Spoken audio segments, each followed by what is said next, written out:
এত স্পাইসি, আমি স্পাইসি খাই না। সেই স্বাদ, সেই স্বাদ, খুব মজা হয়েছে, খুব মজা হয়েছে, টেস্টি হয়েছে।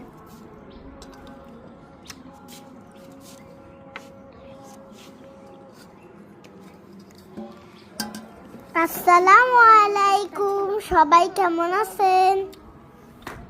আমরা খুব ভালো আছি। আমার মোবাইল দিয়ে খাবো। আজ আমরা ছাদে রোদে বসে আমাদের নিজের গাছের টককুল ভর্তা খাবো। নিজেরাই তৈরি করবো এই বড়ই ভর্তা। প্রথমে এই বড়ইগুলো ধুয়ে নিব। আমি বড়ইগুলো সুন্দর করে ধুয়ে নিচ্ছি। আর বড়ই ধোয়া শেষ। এখন আমি ছাদ বাগান থেকে কিছু ধনেপাতা তুলব।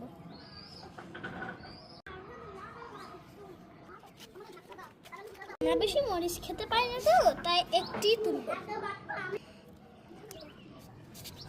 প্রথমে আমি মরিচ আর ধনেপাতা বেটে নিব। আমি এগুলোকে ধুয়ে নিয়েছি। আর একটু লবণ দিব আর সুন্দর করে বেটে নিব। এখন এই মশলাটা উঠিয়ে রাখবো। বড়ইগুলো ছেঁচে নিব। রস বের হয়ে গেছে।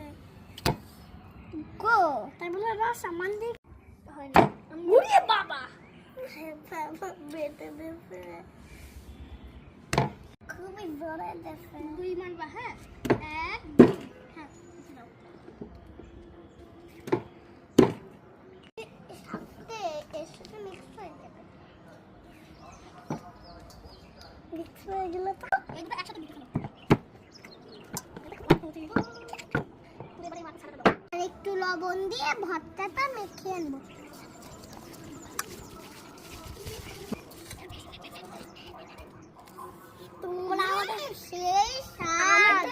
সেই স্বাদ। আমরা তো খাইনি, আমরা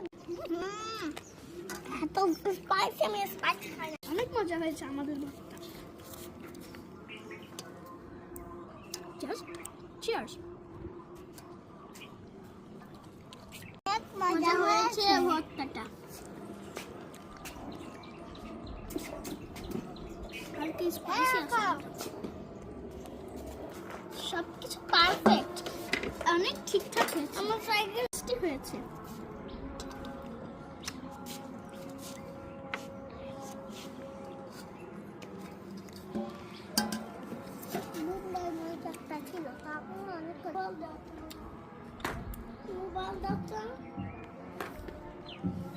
আমার মোবাইল দিয়ে খাবো।